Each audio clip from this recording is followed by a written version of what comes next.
희망의 소리 애청자 여러분, 평안하셨습니까? 예수님처럼 산다는 것은 이론으로 되는 것이 아님을 우리는 잘 알고 있습니다. 날마다 주님과 동행하는 삶을 통하여 그분을 닮아가야 하는데 현실을 그렇지를 못해 답답합니다. 어찌해야 좋을까요? 오늘 여러분들과 함께 나눌 하나님의 말씀은 고린도전서 3장 16절 17절입니다. 너희가 하나님의 성전인 것과 하나님의 성령이 너희 안에 거하시는 것을 알지 못하느뇨.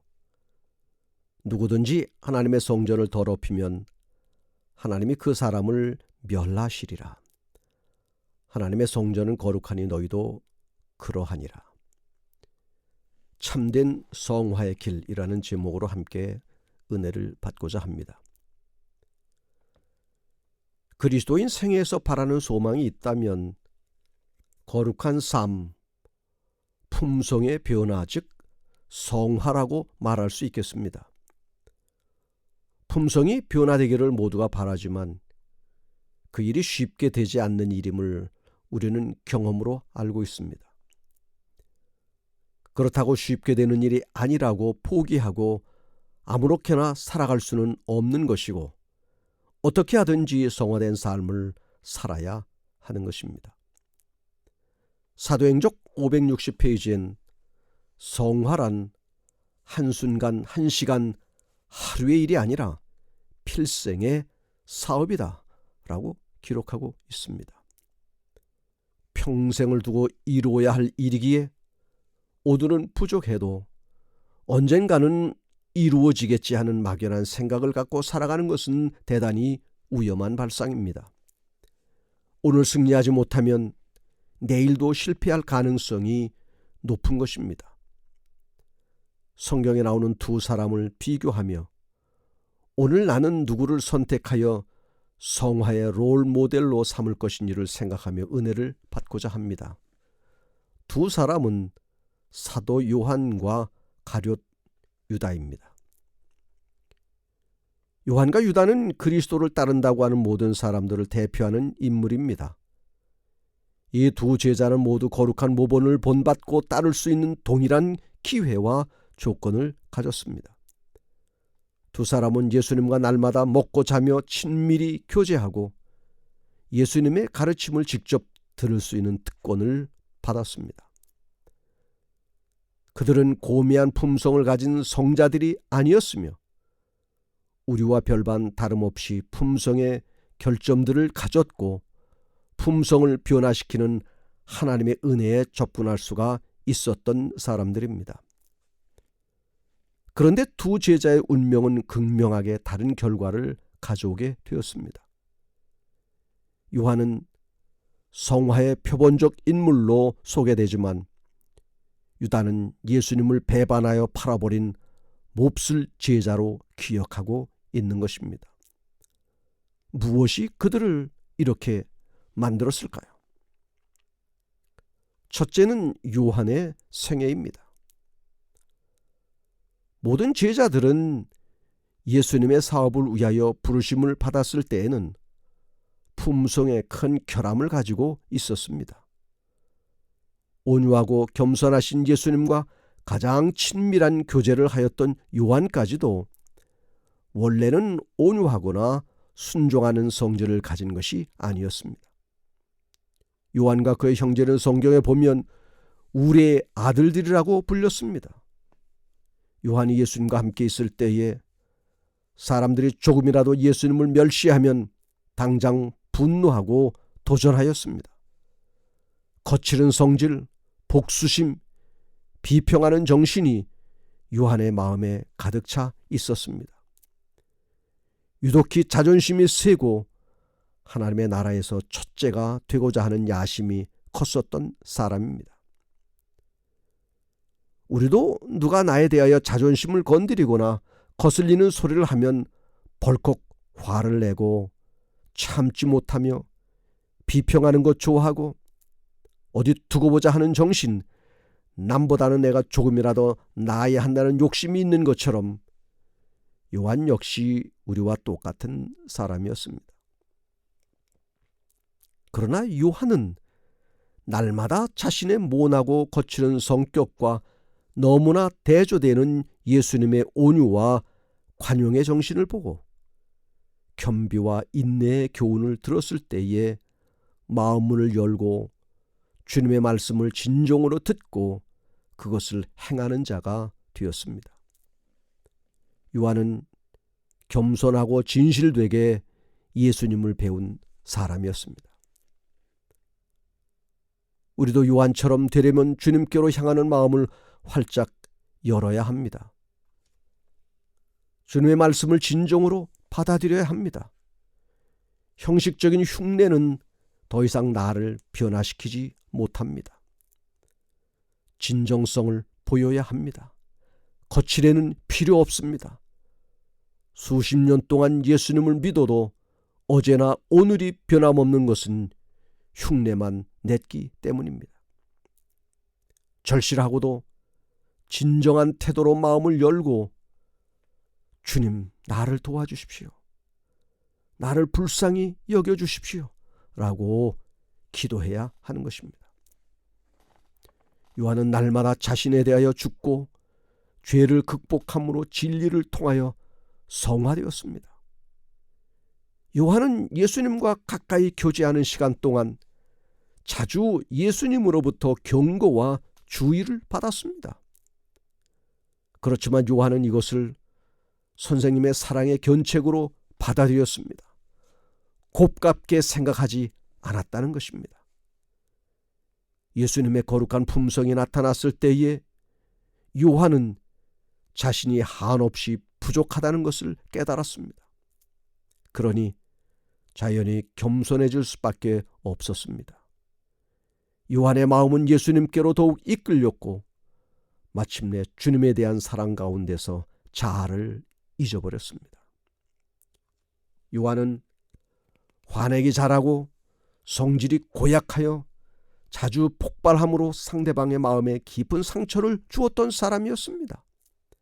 그러나 그리스도의 고쳐주시는 능력에 자아를 철저히 굴복시켰습니다. 자신의 결점과 부단히 투쟁하며 싸웠던 것입니다. 이러한 것들이 그의 마음속에서 품성의 변화를 일으켜 내었던 것입니다.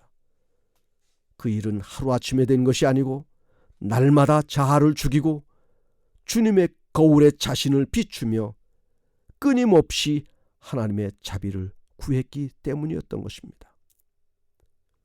우리는 어떠합니까? 왜 품성의 변화를 이루어내지 못합니까? 아직도 자아가 살아서 그렇습니다.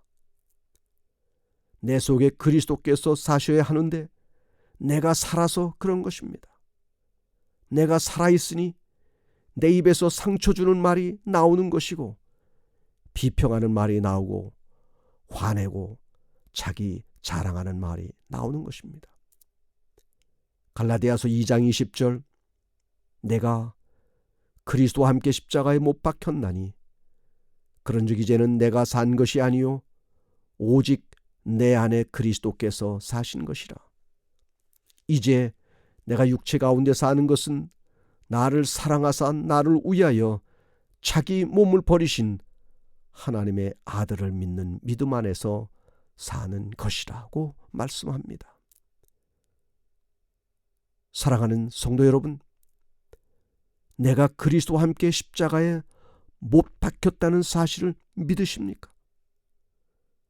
그래서 이제는 내가 산 것이 아니요 내 안에 그리스도께서 사신다는 사실도 믿으십니까? 그렇다면 그렇게 살아야 하지 않겠습니까? 오늘 새로운 결심을 하시기를 바랍니다. 그리고 그렇게 살게 해달라고 주님께 간절히 기도하시기를 바랍니다. 사도행적 544페이지에는 은혜 가운데 자라고 당신의 사업에 적합하게 하는 데 필요되는 온유와 겸손과 사랑을 제시하신 그리스도의 교훈은 요한에게는 최고의 가치가 있었다. 요한은 모든 교훈을 소중히 여겼으며 그의 생애를 거룩한 모본과 일치시키고자 끊임없이 노력하였다고 기록하고 있습니다. 요한은 그리스도의 영광, 곧 그가 바라도록 가르침을 받은 것은 세속적 허식과 권세가 아니요 아버지의 독생자의 영광이요 은혜와 진리가 충만한 영광임을 분별하기 시작했습니다. 주님께 대한 깊고도 열렬한 요한의 애정은 그에 대한 그리스도의 사랑의 원인이 아니요 결과였습니다. 요한은 예수님과 같이 되기를 갈망하였습니다. 그리고 그리스도의 사랑에 변화시키는 감화 아래서 온유하고 겸손하게 되었습니다.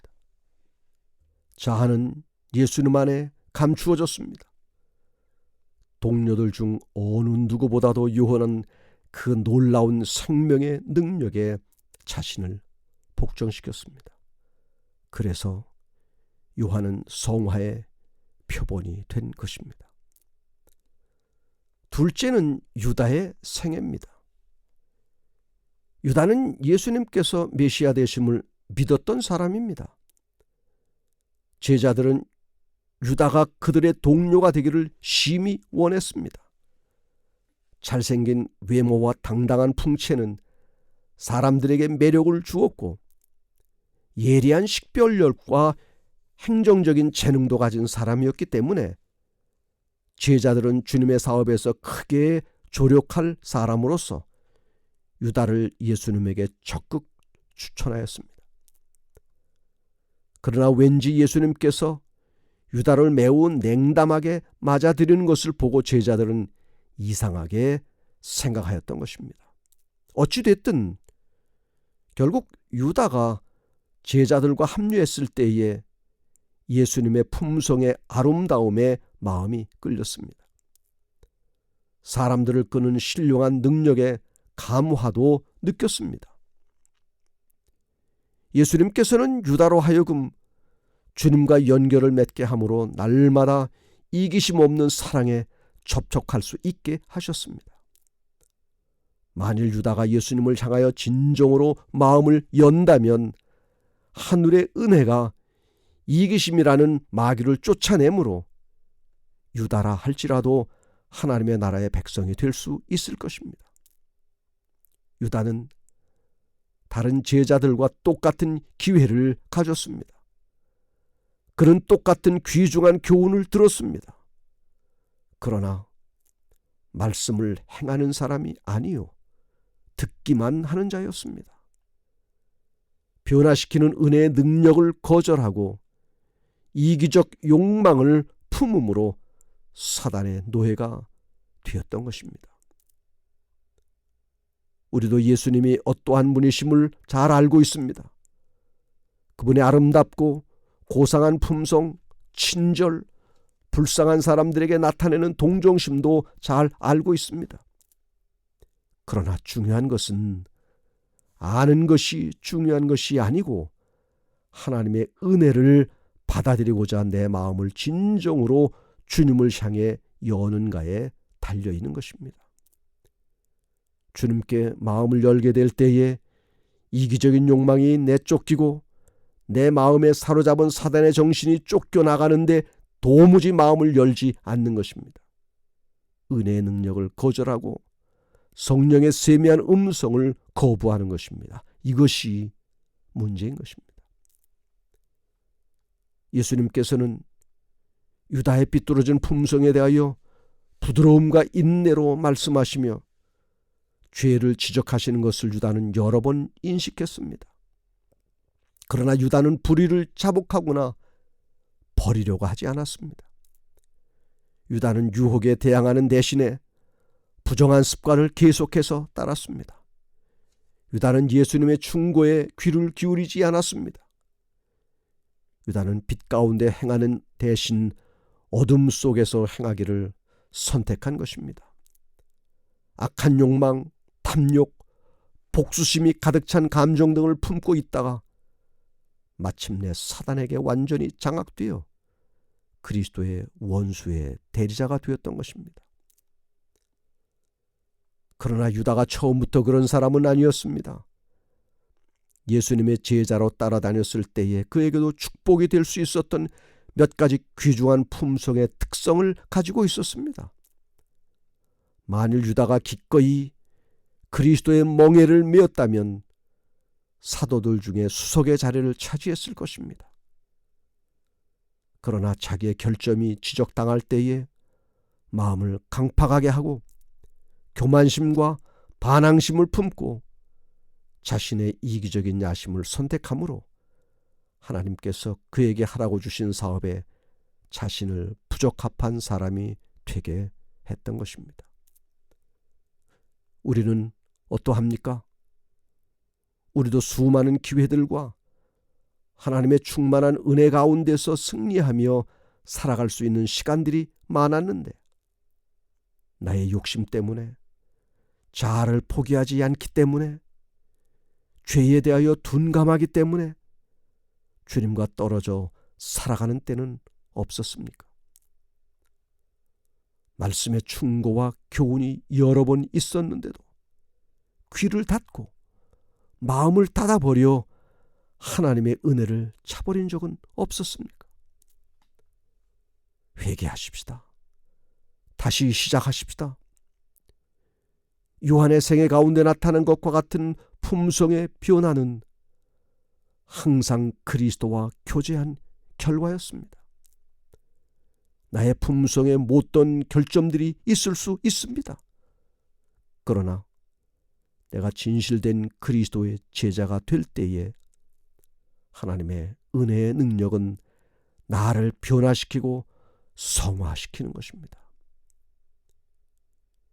예수님께 더욱 가까이 나아가시기를 바랍니다. 예수님의 품성의 순결을 더욱 분명히 알게 되기를 바랍니다. 그러면 자연히 죄의 극악함을 알게 되고 자신을 높일 마음이 더욱더 적어질 것입니다. 데살로니가전서 4장 3절 하나님의 뜻은 이것이니 너희의 거룩함이라. 날마다 우리 예수님과 동행하면서 그분을 닮고 그분의 정신으로 살아가면서 참된 성화의 길을 날마다 걷게 되시는 여러분이 되시기를 간절히 바랍니다. 기도하겠습니다. 하늘에 계신 우리 아버지 하나님, 여전히 못된 습관과 이기적인 삶을 가지고 살아가는 죄인을 용서하여 주시옵소서. 자아를 죽여야 함에도 세상 욕심 때문에 죽이지 못하는 연약함을 용서하여 주시옵소서. 이제는 나 자신을 주님의 말씀에 철저히 굴복하게 만들어 주시고 성령의 세미한 음성에 귀 기울이게 하여 주시옵소서. 주님을 닮은 온전한 품성을 소유하게 하여 주시옵소서. 예수님의 이름으로 기도합니다. 아멘.